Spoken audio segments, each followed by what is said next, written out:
चीनी app ban करने के फैसले पर केंद्रीय मंत्री रविशंकर प्रसाद का बड़ा बयान। कहा, चीनी ऐप्स बैन करना डिजिटल स्ट्राइक, आंख दिखाने पर मुंहतोड़ जवाब भी देना जानते हैं। रविशंकर प्रसाद ने कहा, 2020 का भारत न झुकता है न रुकता है। एलएसी पर भारतीय सेना ने चीन को जबरदस्त जवाब दिया। रविशंकर प्रसाद ने कहा, देशवासियों के डेटा सुरक्षित रखने के लिए ऐप्स बैन किए, भारत शांति चाहता है। चीन के 59 ऐप पर बैन के बाद बोले केंद्रीय मंत्री रविशंकर प्रसाद, का भारत बन सकता है ऐप का हब। 59 चीनी ऐप को बैन करने के फैसले पर सरकार की कमेटी ने भी लगाई मुहर। आईटी और इलेक्ट्रॉनिक सचिव ने अपने आपात अधिकार का इस्तेमाल कर रोक लगाई थी। चीन को इकोनॉमिक मोर्चे पर बीएसएनएल का बड़ा झटका, 4G सेवाओं को अपग्रेड करने का टेंडर रद्द किया। रक्षा मंत्री राजनाथ सिंह कल आर्मी चीफ के साथ ले जाएंगे एलएसी की फॉरवर्ड लोकेशन पर जवानों से करेंगे मुलाकात। पीएम मोदी ने चीन को दिया कड़ा संदेश। चीनी सोशल मीडिया प्लेटफॉर्म वेइबो पर अपना अकाउंट बंद किया। अमेरिकी विदेश मंत्री माइक पॉम्पियो ने चीनी ऐप को बैन करने के भारत के फैसले का स्वागत किया। कहा, राष्ट्रीय सुरक्षा को मिलेगा बढ़ावा। माइक पॉम्पियो ने कहा, चीन के कुछ ऐप चीन की कम्युनिस्ट पार्टी के लिए कर रहे हैं जासूसी। क्लीन ऐप से भारत की एकता और अखंडता को मिलेगा बढ़ावा। व्हाइट हाउस ने कहा, भारत और दूसरे देशों के खिलाफ आक्रामक रुख दिखाकर चीन ने अपनी असली चेहरे का सबूत दिया, तनाव में कमी का किया स्वागत। चीन के सरकारी अखबार ग्लोबल टाइम्स का बड़ा दावा, एलएसी पर तनाव कम करने को लेकर दोनों देशों के बीच बनी सहमति, कई बैच से हटेंगे दोनों देशों के सैनिक। 2 दिन पहले भारत और चीन के बीच हुई थी कोर कमांडर स्तर की 12 घंटे की बातचीत। ग्लोबल टाइम्स के मुताबिक तनाव कम करने के लिए प्रभावी कदम उठाने पर हुई चर्चा। चीन के विदेश मंत्रालय ने भी कहा, सेना के कोर कमांडर की बैठक में बनी सहमति, चीन ने गतिरोध में आई कमी का किया स्वागत। कोर कमांडर लेवल की बातचीत में भारत ने चीन का सच से कराया सामना, 1960 का मैप दिखाकर बताया असली चाइनीज कंट्रोल लाइन। चीन के 59 ऐप पर बैन लगाने के बाद भारत की नई कूटनीतिक पहल, हांगकांग में चीनी दखल पर दी पहली प्रतिक्रिया। यूएनएचआरसी में कहा, हालात पर भारत की नजर। हांगकांग में नए सुरक्षा कानून के तहत पहली बार गिरफ्तारी, पुलिस ने प्रदर्शनकारियों को हटने के लिए किया लाठीचार्ज और आंसू गैस का इस्तेमाल। नेपाल के पीएम ओली राष्ट्रपति से मिलने पहुंचे। नेपाल सरकार ने बजट सत्र को भी स्थगित किया। कम्युनिस्ट पार्टी की स्टैंडिंग कमेटी की मीटिंग में शामिल नहीं हुए ओली। आज देश को संबोधित कर सकते हैं पीएम ओली। नेपाल में राजनीतिक हलचल तेज। कोरोना काल में मध्य प्रदेश का मेगा शपथ ग्रहण, शिवराज मंत्रिमंडल का दूसरी बार विस्तार। 20 कैबिनेट मंत्री और 8 राज्य मंत्रियों ने ली पद और गोपनीयता की शपथ। कैबिनेट विस्तार में 9 सिंधिया समर्थकों ने ली शपथ। कांग्रेस के 3 बागियों को भी सरकार में एंट्री।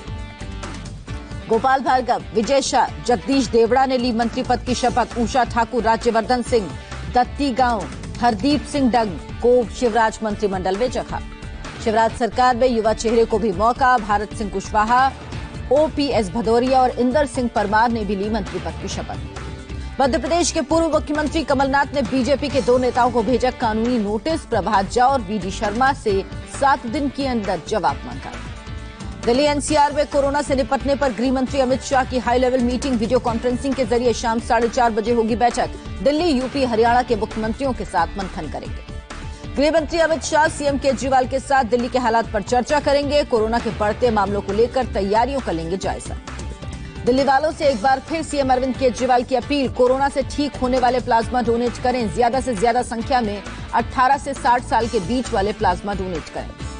सीएम केजरीवाल ने प्लाज्मा डोनेट करने के लिए व्हाट्सएप और टोल फ्री नंबर जारी किया। कहा, 1031 पर फोन कर और व्हाट्सएप पर मैसेज भेज दान कर सकते हैं प्लाज्मा। प्लाज्मा डोनेट करने वालों के आने जाने का खर्च देगी दिल्ली सरकार। केजरीवाल ने कहा, शुगर, बीपी, हाइपरटेंशन के मरीज प्लाज्मा डोनेट नहीं करेंगे। सीएम केजरीवाल ने कहा, आईएलबीएस अस्पताल में बना रहे हैं प्लाज्मा बैंक। आईएलबीएस से दिल्ली के सभी अस्पतालों को प्लाज्मा दिया जाएगा। दिल्ली के मुख्यमंत्री ने फिर कहा, जून के मुकाबले दिल्ली में डेथ रेट आधा हुआ। राजधानी में अब तक 58,000 लोग ठीक हुए। दिल्ली में कोरोना केस में कमी आना जारी। 24 घंटे में 2,442 नए मरीजों की संख्या 89,000 के पार। दिल्ली में कोरोना से एक दिन में 61 लोगों की मौत। अभी तक 2,803 लोगों ने दम तोड़ा। दिल्ली के मुख्यमंत्री केजरीवाल ने कॉमनवेल्थ गेम्स विलेज में कोविड सेंटर का किया दौरा। 500 बेड का किया गया इंतजाम। सोमवार से हो सकता है शुरू। देश में कोरोना से एक दिन में 434 लोगों ने दम तोड़ा। अभी तक 17,834 लोगों ने जान गंवाई। देश में 24 घंटे में कोरोना से 19,148 लोग संक्रमित। कुल संक्रमितों की संख्या 6,04,641। देश में कोरोना से रिकवरी रेट करीब 60% पर पहुंचा। देश भर में 2,27,000 के करीब एक्टिव केस। अभी तक 3,59,860 लोग रिकवर। देश में कुल 2,29,588 लोगों के हुए कोरोना टेस्ट। आईसीएमआर ने दी जानकारी। अब तक 90,56,173 लोगों की जांच। सीआरपीएफ में कोरोना के 134 नए मामले। मरीजों की संख्या बढ़कर 1,300 के पार। अब तक 9 की मौत। हरियाणा में 27 जुलाई से खुलेंगे स्कूल। छात्रों को अभी इजाजत नहीं, सिर्फ टीचर और नॉन टीचिंग स्टाफ को मिली इजाजत। हरियाणा में कोरोना केस बढ़ना जारी। एक दिन में 393 नए केस, 4 लोगों की मौत। मरीजों की संख्या 14,491। गुरुग्राम में बढ़े कोरोना से 116 मरीज। फरीदाबाद में सबसे ज्यादा 165 रिपोर्ट पॉजिटिव। चंडीगढ़ में दुकानें खोलने के लिए अब नहीं लागू होगा और जीवन नियम। स्ट्रीट वेंडर्स को भी दी गई रियायत। महाराष्ट्र में कोरोना का नया रिकॉर्ड। एक दिन में 5,537 नए केस। मरीजों का आंकड़ा 1,80,000 के पार। महाराष्ट्र में कोरोना से फिर 198 लोगों की मौत। पूरे राज्य में अभी तक 8,053 लोग कोरोना के शिकार। मुंबई में कोरोना मरीजों की संख्या 1,511 बढ़ी। 75 और लोगों की मौत। मरीजों का आंकड़ा 78,708। महाराष्ट्र और मुंबई में कोरोना से मृत्यु दर बढ़ी। मुंबई में 3 से बढ़कर 5.66% तक पहुंचा। पूरे राज्य में आंकड़ा हुआ 4.5%। महाराष्ट्र में जेलों पर कोरोना का प्रहार। राज्य में 102 जेल कर्मचारी और उनके 363 साथी कोरोना पॉजिटिव। जानलेवा वायरस से अब तक 4 की मौत। महाराष्ट्र जेल विभाग के मुताबिक मुंबई जेल में सबसे अधिक मामले। अब तक 44 स्टाफ और उनके 181 साथी पॉजिटिव। नागपुर में 24 घंटे में कोरोना के 73 नए पॉजिटिव केस। जिले में कोरोना मरीजों की संख्या बढ़कर 1,578। अब तक 25 लोगों की मौत। नागपुर में 1,291 लोग ठीक होकर लौटे घर। अभी भी 262 लोगों के एक्टिव केस। क्वारंटीन सेंटर में 1,650 लोगों को रखा गया। ठाणे में 103 साल के शख्स ने कोरोना को दी मात। अस्पताल में 25 दिन तक वेंटिलेटर पर रहने के बाद वापस लौटे। कोरोना के बढ़ते संक्रमण को देखते हुए मुंबई से सटे ठाणे शहर में पूर्ण लॉकडाउन। मेडिकल और जरूरी सेवाओं को दी गई है छूट। दूध और दवाइयां बेचने की दुकानें खुली। नवी मुंबई, उल्लासनगर, कल्याण, डोंबिवली और मीरा भयंदर में कुछ इलाकों में लगाया गया लॉकडाउन। रेड जोन और कोरोना से ज्यादा प्रभावित इलाकों में लगाई गई पाबंदी। महाराष्ट्र सरकार कोविड-19 रोगियों के लिए निजी एम्बुलेंस की सेवा लेगी। एम्बुलेंस मालिक को सरकार करेगी पैसे का भुगतान। मुंबई में 2 दिन के अंदर 5,800 गाड़ियां जब्त। लॉकडाउन के नियमों का पालन नहीं करने पर कार्रवाई। गुजरात में 24 घंटे में कोरोना के रिकॉर्ड 675 केस। 21 मरीजों की जान गई। संक्रमितों का आंकड़ा 33,318। यूपी में 24 घंटे में 672 नए कोरोना केस। एक दिन में 25 लोगों की मौत। फिलहाल 6,771 एक्टिव केस। मुरादाबाद में समाजवादी पार्टी के कार्यक्रम में उड़ी सोशल डिस्टेंसिंग नियमों की धज्जियां। अखिलेश यादव का जन्मदिन मनाने के लिए जुटे थे नेता और कार्यकर्ता। मुरादाबाद के समाजवादी पार्टी सांसद एसटी हसन ने दिया हैरान करने वाला बयान। का सोशल डिस्टेंसिंग जरूरी नहीं, अमेरिका और चीन की रिसर्च का हवाला दिया। गौतम बुद्ध नगर में फिर मिले कोरोना के 58 नए मरीज। जिला मरीजों की संख्या 2,362। अभी भी 817 एक्टिव केस। सीएम योगी ने टीम 11 के साथ बैठक की। कोरोना संक्रमण पर अधिकारियों के साथ मंथन। अधिकारियों को दिए जरूरी दिशा निर्देश।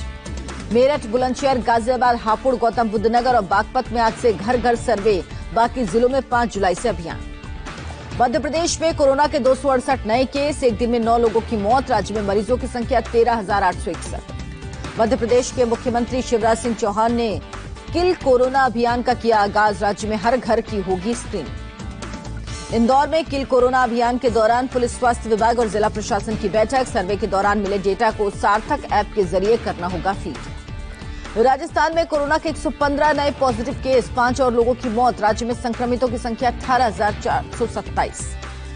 कोरोना से राजस्थान में अब तक 426 लोगों की मौत। राज्य में अभी भी 3,358 एक्टिव केस। बिहार में कोरोना मरीजों की संख्या 10,000 के पार। 24 घंटे में 188 नए केस। 5 और लोगों की मौत। झारखंड में एक दिन में कोरोना के 35 नए केस। राज्य में संक्रमितों की संख्या 2,525। ओडिशा में कोरोना के 229 नए पॉजिटिव मामले। राज्य में मरीजों की संख्या 7,545। अभी तक 2,157 एक्टिव केस। असम में कोरोना के 548 नए मरीज। संक्रमितों की संख्या हुई 9,000। जानलेवा वायरस से 12 लोगों की मौत। गुवाहाटी में 900 बेड का कोविड अस्पताल तैयार। असम के स्वास्थ्य मंत्री हेमंत बिस्वा शर्मा ने किया उद्घाटन। गोवा में 72 लोगों के कोरोना टेस्ट पॉजिटिव मरीजों की तादाद 1387 हुई। आज से पर्यटकों के लिए खुल रहा है गोवा, एंट्री के लिए कोरोना नेगेटिव सर्टिफिकेट जरूरी।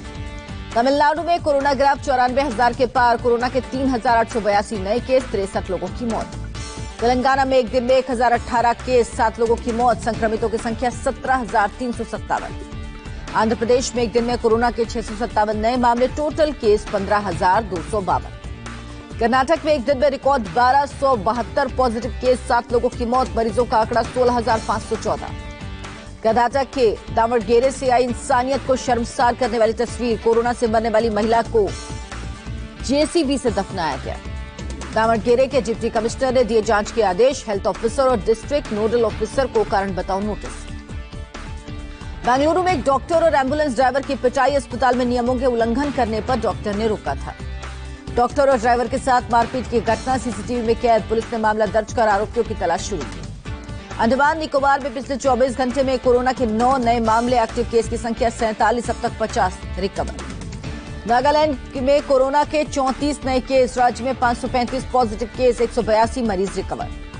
मिजोरम से आई कोरोना से राहत भरी खबर, 24 घंटे में एक भी नया पॉजिटिव केस नहीं, राज्य में अब तक 123 एक्टिव केस।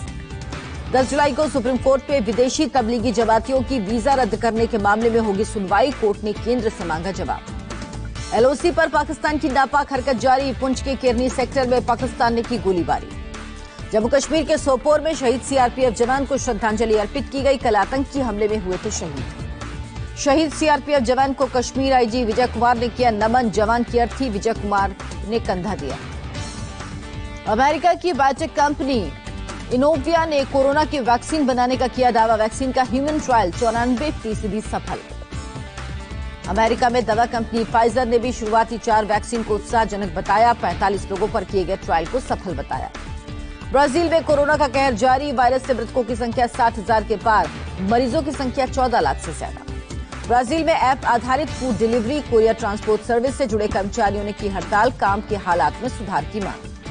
अमेरिका में एक दिन में कोरोना के 52,000 नए केस, अभी तक 1,30,000 लोगों की मौत। अमेरिका के एरिजोना प्रांत बना कोरोना का नया केंद्र, उपराष्ट्रपति माइक पेंस ने पहुंचकर लिया हालात का जायजा। मिस्र के काहिरा में 3 महीने बाद खुला मशहूर पिरामिड और म्यूजियम, कोरोना की वजह से किया गया था बंद। रूस के संविधान में बदलाव को रेफरेंडम के जरिए मिली मंजूरी, पुतिन के 2036 तक राष्ट्रपति बने रहने का रास्ता साफ। कुवैत में 177 भारतीयों को लेकर चंडीगढ़ पहुंची special flights, Vande Bharat mission के तहत स्वदेश वापसी। ब्राजील में तेज आंधी और बारिश का कहर, अलग अलग जगहों पर 10 लोगों की मौत।